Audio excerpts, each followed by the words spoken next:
Hello all, welcome to my channel. இன்றைக்கி நம்ம இந்த வீடியோவில் தினம் ஒரு திருக்குறள் அதோட டே 4 கண்டென்ட் தான் பார்க்க போகிறோம். வாங்க வீடியோக்குள்ளே போகலாம். டுடேஸ் திருக்குறள் ஒழுக்கம் உடைமை அதிகாரத்திலிருந்து, மரப்பினு மொத்த கொள்ளலாகும் பார்ப்பான் பிறப்பொழுக்கம் குஞ்சக் கெடும்.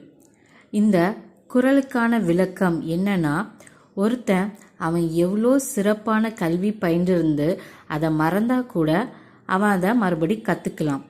ஆனால் அதுவே அவன் ஒழுக்கம் தவறிட்டான் அப்படின்னா அவன்கிட்ட என்னதான் கல்வி இருந்தாலும், என்ன செல்வம் இருந்தாலும், என்ன நல்ல குடியில் பிறந்திருந்தாலும் அந்த குடியோட பெயரையே அவன் கெடுக்கிறதுக்கு ஈக்குவல் ஆகும் அப்படின்னு வள்ளுவர் குறிப்பிட்டிருக்காரு. ஐ ஹோப் இந்த குறள் உங்களுக்கு புரிஞ்சிருக்கும்னு நினைக்கிறேன். அண்ட் இந்த குறளை நல்லா பார்த்துக்கோங்க. வேர்ட்ஸை ஜம்பிள் பண்ணி கொடுத்து நம்மளை அரேஞ்ச் பண்ண கண்டிப்பாக சொல்லுவாங்க. அப்படி ஒரு கொஷின் கண்டிப்பாக எக்ஸாமில் இருக்கும். உங்களுக்கு பிடிச்சிருந்தா லைக் பண்ணுங்கள். உங்கள் ஃப்ரெண்ட்ஸ் யாரெல்லாம் எக்ஸாமுக்கு ப்ரிப்பேர் பண்ணுறாங்களோ அவங்களோட ஷேரும் பண்ணுங்கள். Thank you all. தேங்க்ஸ் ஃபார் வாட்சிங்.